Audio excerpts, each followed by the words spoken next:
It's Friday, February 14. In the headlines, government tables $1.3 trillion budget, allocates $1.95 billion for elections.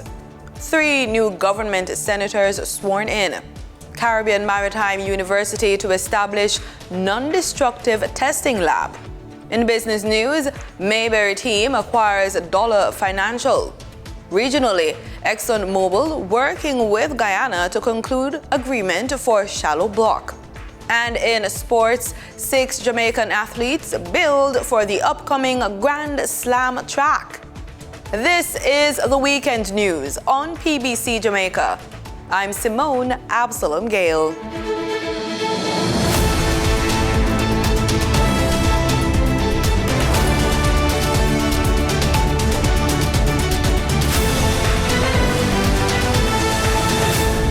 Almost $2 billion have been set aside for parliamentary elections constitutionally due this year.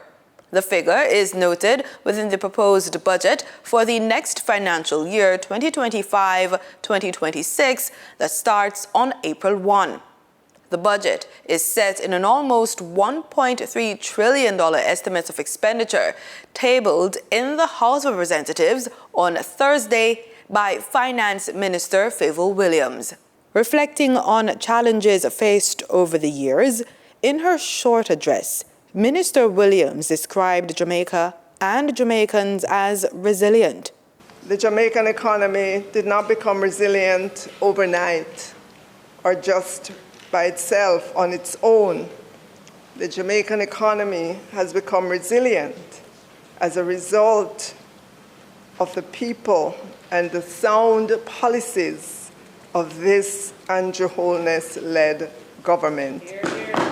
While crediting the economic achievements over the years to sound policies, she says building blocks are still being laid as the country pivots to higher and more inclusive GDP growth. She ended her address echoing words from the throne speech delivered earlier in the ceremonial opening of Parliament. A nation of peace, opportunity, equity, and prosperity. That, Madam Speaker, is our next chapter. And so I look forward, Madam Speaker, to presenting the details of the fiscal year 2025-26 budget on Tuesday, March 11, 2025. Thank you, Madam Speaker. A low unemployment rate of 3.5%. Unprecedented surplus in the balance of payments, current account for 2 consecutive financial years. Those are just a few of the economic achievements highlighted in the throne speech delivered by Deputy Governor General, Custis of Kingston, Stedman Fuller. He delivered the speech on behalf of the Governor General, His Excellency Sir Patrick Allen, at the opening of Parliament on Thursday. He notes the country's debt-to-GDP ratio targeted to fall below 70% by March 2025, the lowest since the 1970s. Signaling our enhanced credibility and fiscal strength on the global stage.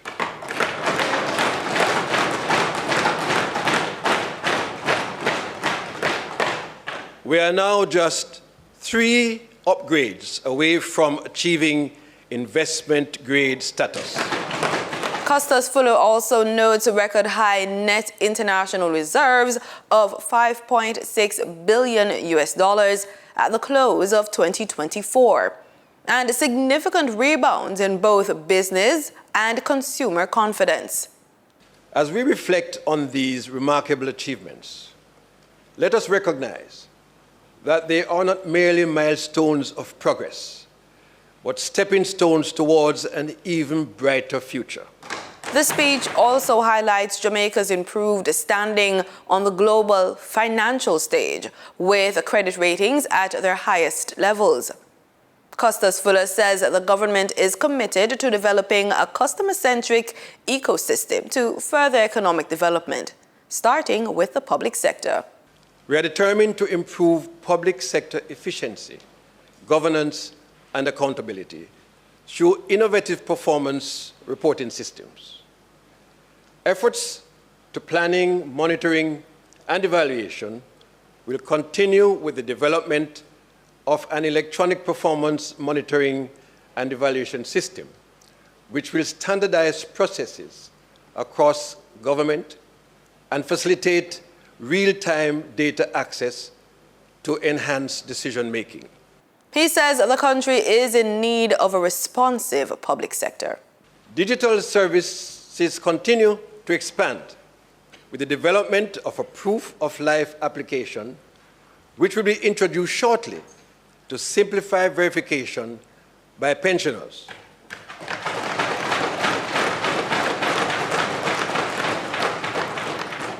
Also, the Jamaica Data Exchange Platform will streamline government data validation for the TRN, driver's license, and the new national ID. The speech, titled Jamaica's Next Chapter, Aspiring to Greatness, was delivered at a joint sitting of Parliament marking the traditional ceremonial opening at Gordon House. Dr. Elon Thompson, Marlon Morgan, and Delano Seavright all took their oaths of office before greeting the members of the Senate and taking their seats. The appointments follow the recent resignations of former Senators Matthew Samuda, Delroy Williams, and Ransford Braham. Dr. Elon Thompson is a medical doctor by profession who once served as president of the Jamaica Medical Doctors Association from 2016 to 2020. Mr. Morgan is a communications specialist involved in public policy, and Mr. Seavright is a strategist public policy expert, working as a senior advisor to Tourism Minister Edmund Bartlett. The Caribbean Maritime University is building the Caribbean's first non-destructive testing nuclear energy lab, funded by the International Atomic Energy Agency.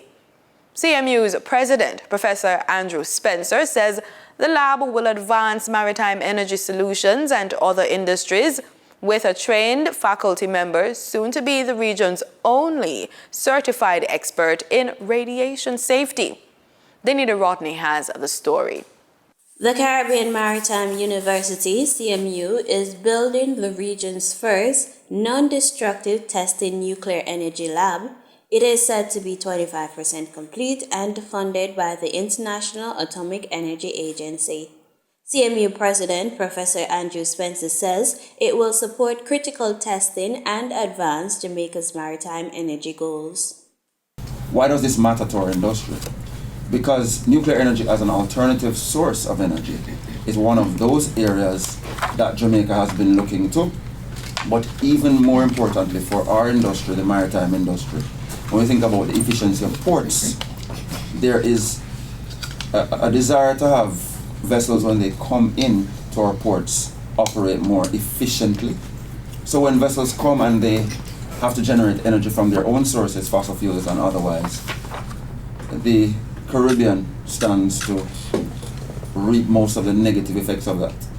And what we're looking at nuclear energy as is an opportunity for what we call shore power, and that's the opportunity for vessels to plug in at ports and use electric facilities. The professor adds that the nuclear lab will assist in reducing the negative impact of fossil fuel emissions from vessels. If we are able to accomplish shore power, what that does, it allows for less emissions in our spaces. It allows for vessels to be in a position to do more of what they do in our spaces without leaving the negative impacts in the region. So the lab will also introduce cutting-edge testing methods, including ultrasonic and radiographic testing, benefiting industries beyond maritime. We're very excited about the NDT lab because the NDT lab will also provide ultrasonic testing facilities. It will allow for radiographic testing, magnetic testing,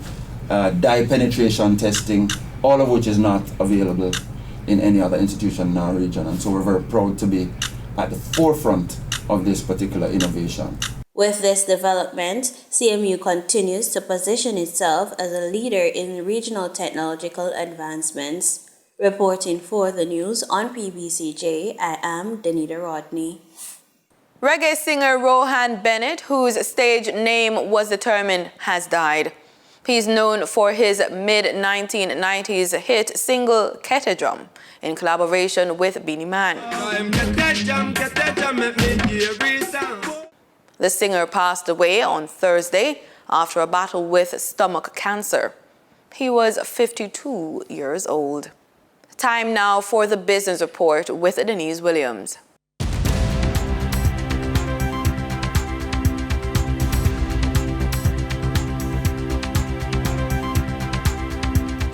Welcome to today's business report. I'm Denise Williams, here to bring you the stories shaping the financial world and guiding your journey to smarter business decisions.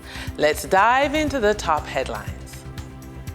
Companies associated with Mayberry Investment Group executives Chris Berry and Gary Peart have bought significant stakes in microfinance firm Dollar Finance. Dollar Financial's unaudited report for the fourth quarter of last year indicated that two companies controlled by Chris Berry, executive chairman of Mayberry Group, and CEO Gary Peart purchased 23 million shares each in the company at $3.32 per share during the quarter under review. For the period under review, the microfinance firm interest income jumped by 37% from $319.9 million during the fourth quarter of 2023 to $437.61 million during the fourth quarter of last year. Earnings season is in full swing with more financial results from companies listed on the Jamaica Stock Exchange. Iron Rock Insurance Company Limited unaudited financials for the year ended December 31, 2024 reports a 13% decline in year-end net profit. The Palace Amusement Company Limited unaudited financials for the 6 months ended December 31, 2024 reports a 6 month net loss of $62.86 million. Elite Diagnostic Limited unaudited financials for the 6 months ending December 31, 2024 reports 6 months net loss of $17.65 million. NCB Financial Group Limited unaudited financial for the first quarter ended December 31, 2024 reports a 114% jump in first quarter net profit attributable to shareholders. For the trading period ending February 13, 2025, these were the most actively traded stocks. Toll road operator Trans-Jamaican Highway Limited 8% preference shares with 100,066,440 units traded, representing 87.64% of market sales volume. Regional financial conglomerate JMMB Group 7.25% variable rate Jamaican dollar preference shares with 3,587,715 units traded, representing 3.14% of market sales volume. Toll road operator Trans-Jamaican Highway Limited Jamaican dollar shares with 3,398,185 units traded, representing 2.98% of market sales volume. We now shift our focus to the Forex market rates set by the Bank of Jamaica.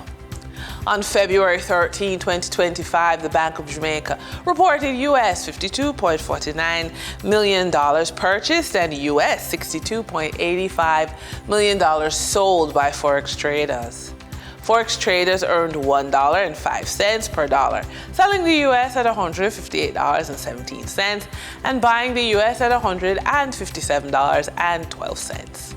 The Canadian dollar netted Forex traders $1.17 per transaction, with selling at $111.51 and buying at $110.56. $2.34.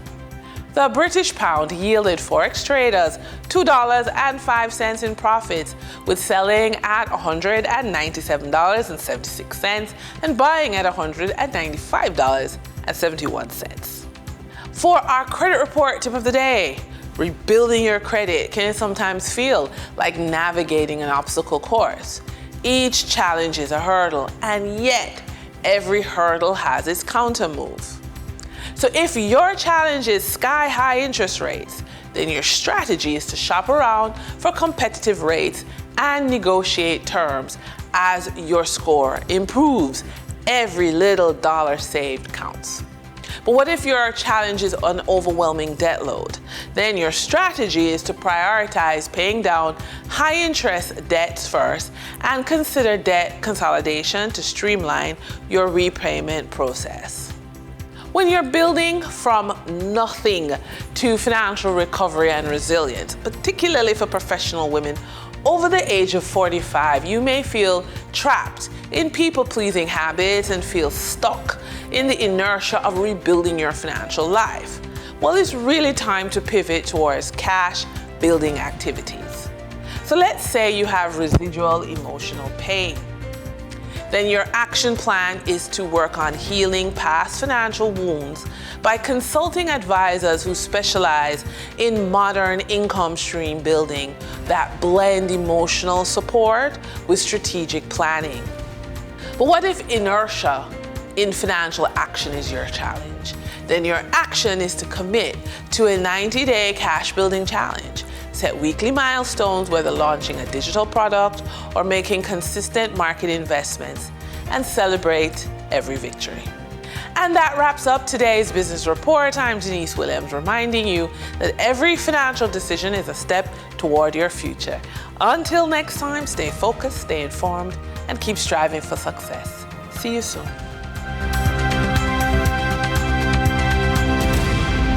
In regional news, Antigua and Barbuda's ambassador to the United States, Sir Ronald Saunders, says it remains unclear whether the Donald Trump administration will move forward with reopening a U.S. embassy in the Twin Island nation. He notes that there has been no engagement on the matter so far, as the administration focuses on cutting the size of the federal government. Sir Ronald shared his insights exclusively with ABS News from Washington, D.C. Theresa Goodwin reports.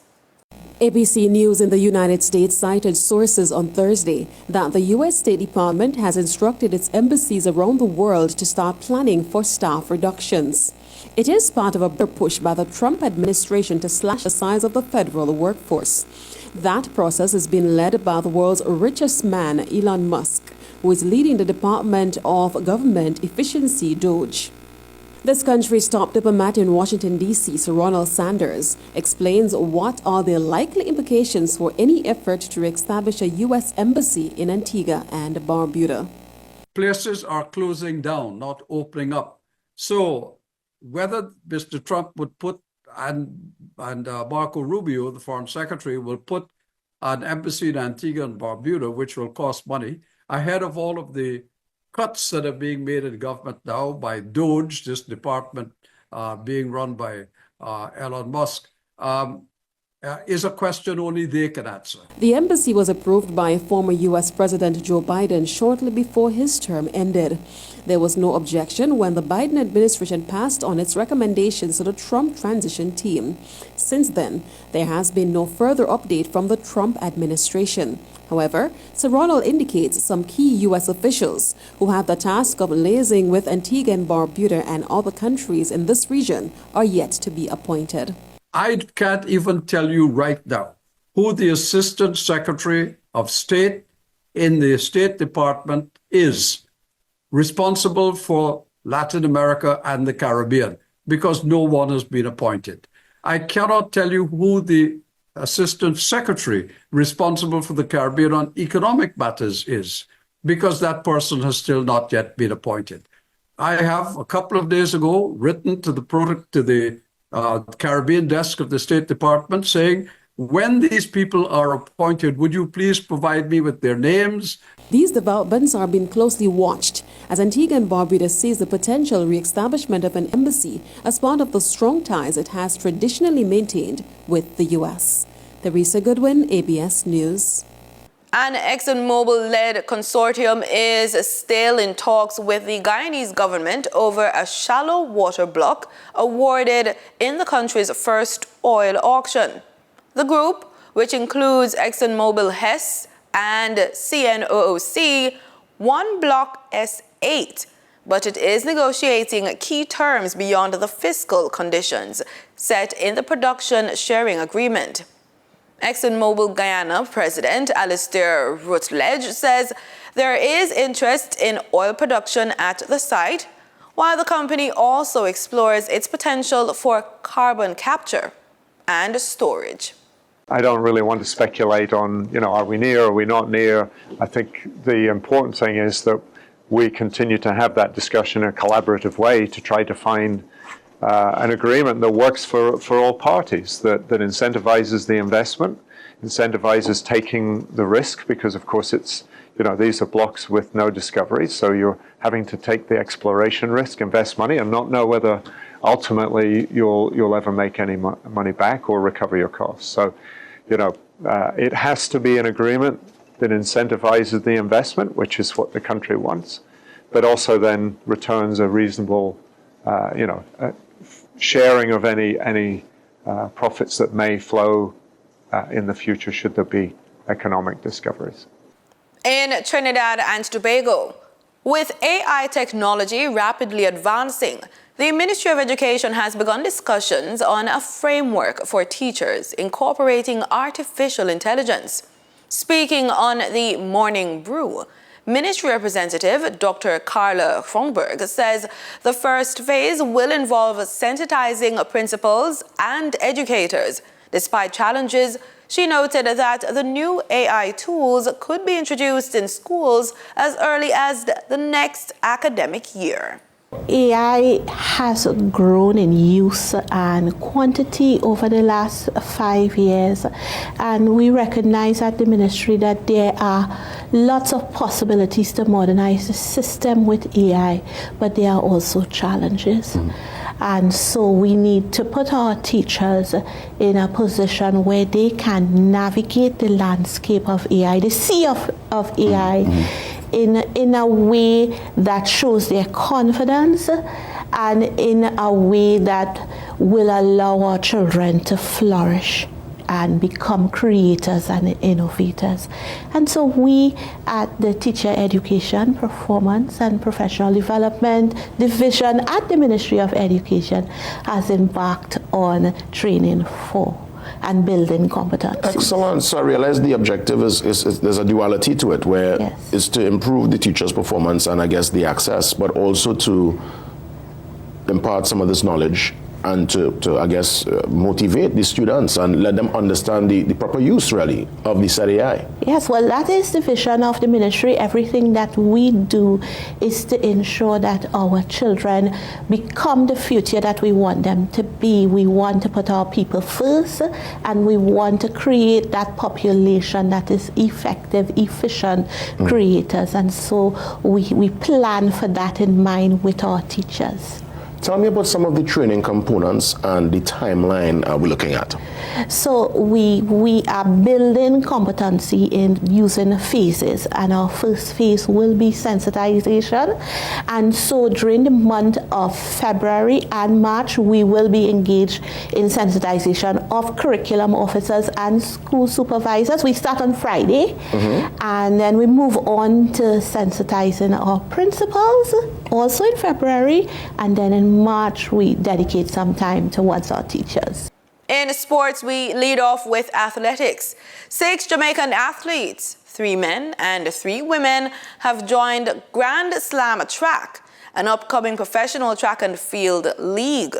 Tokyo Olympics 110 meters hurdles champion Hansel Parchment is among them. He will be joined by fellow sprint hurdler Orlando Bennett and 400 meters hurdles specialist Malik James King. The lead will get underway in Kingston with the first meet set for April 4 to 6 at the National Stadium. Over now to football. Trinidad and Tobago's under-20 women's team head coach Darnell Mascal has named her 21-player squad ahead of the CONCACAF Women's World Cup qualifiers. Trinidad and Tobago, the host nation for Group E, will begin its campaign on February 21, taking on Bermuda. It's been a busy start to the year for Trinidad and Tobago's male and female football teams. The latest team set to take to the field is the under-20 women's team, who will be beginning their qualifying journey to the FIFA Women's Under-20 World Cup in the CONCACAF Women's Qualifiers set to begin on February 20th. Ex-national player and current head coach Darnell Mascal has named a 21-player squad for the competition. In goal are Zariah Amy, Kenisha Taylor and Sophia Richards. In defense are the likes of Hackerman Goodrich, Calypso Ayong and national intercal winner with St. Joseph Convent Port of Spain, Michaela Yearwood. Among the midfielders are under-17 standouts Charina Steele and the prolific Oriel Martin, along with Takaya Dennis. And up front we see the inclusions of Natalie Peniston-John, Rashida Archer, Mariah Williams, Sumaya Brown and Madison Campbell. TNT are set to take on Bermuda, Canada and Dominica in Group E. Adrian Lazar, TTT Sport. And that's it for the weekend news. Pleasant viewing.